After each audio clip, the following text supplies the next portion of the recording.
गांव का नाम था अघोरिया। यह गांव न किसी हाईवे पर पड़ता था, न किसी सही रास्ते पर।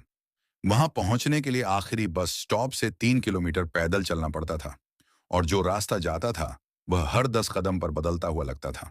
स्थानीय लोग कहते थे, जो पहली बार अघोरिया जाता है वह रास्ता भूल जाता है, और जो दूसरी बार जाता है वह खुद को भूल जाता है। आरव मल्होत्रा, एक स्वतंत्र डॉक्यूमेंट्री रिसर्चर, ऐसे ही गुमनाम और रहस्यमय स्थानों पर काम करता था। उसे अघोरिया के बारे में पहली बार एक 60 साल पुराने सरकारी रिकॉर्ड में मिला एक वाक्य पढ़कर पता चला, यहाँ की जनसंख्या स्थिर है, न बढ़ती है न घटती है। पिछले 6 दशकों से वही संख्या। ये बात आरव को बेचैन कर गई।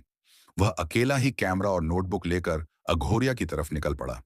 गांव में घुसते ही सबसे पहली चीज जो उसने महसूस की वह थी आवाजों की कमी।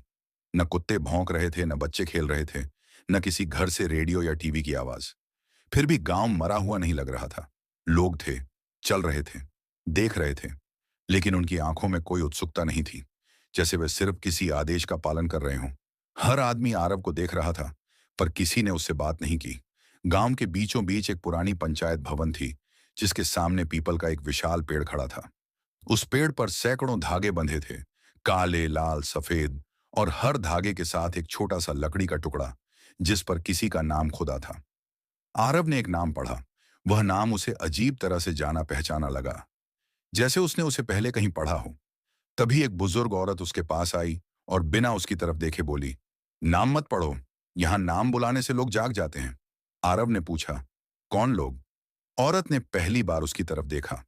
उसकी आंखों में डर नहीं था, बल्कि थकान थी। उसने कहा, जो सो नहीं पाए।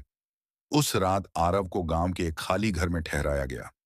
घर खाली था, लेकिन इस्तेमाल किया हुआ। बिस्तर पर सिलवटें थीं, चूल्हे में राख गर्म थी, और दीवार पर टंगी घड़ी चल रही थी।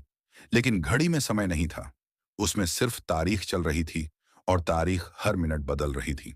आधी रात के आसपास आरव को लगा जैसे कोई घर के अंदर चल रहा हो। उसने कैमरा उठाया और बाहर निकला। पूरा गांव जाग रहा था। सभी लोग अपने अपने घरों से निकलकर पीपल के पेड़ की ओर जा रहे थे, बिना बात किए, बिना देखे। आरव भी उनके पीछे चल पड़ा। पेड़ के नीचे जमीन खुदी हुई थी, एक गहरा गड्ढा। लोग एक एक करके उसमें कुछ फुसफुसा रहे थे और वापस लौट रहे थे।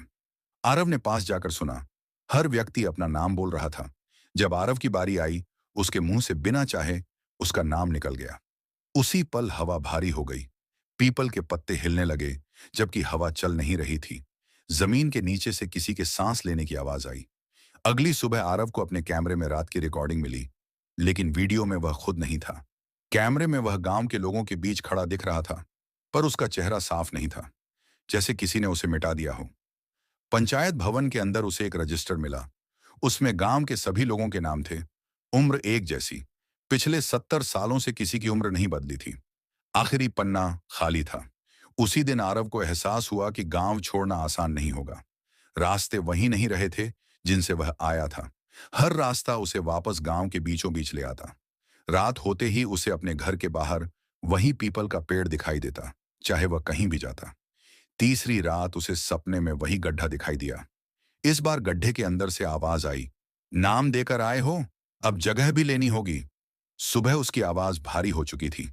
गांव के लोग अब उसे अपने जैसा देखने लगे थे, बात करने लगे थे, मुस्कुराने लगे थे।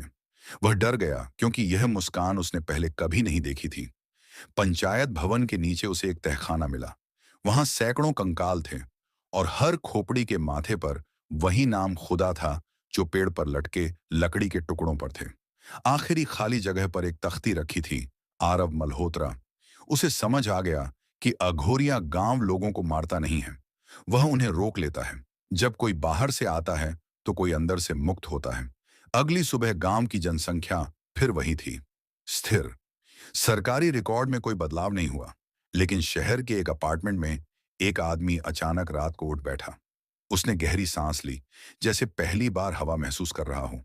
उसे याद नहीं था कि वह कौन है, कहां से आया है। बस इतना जानता था कि उसका नाम अब आरव नहीं है, और अघोरिया गांव में पीपल के पेड़ पर एक नया धागा बंध चुका था।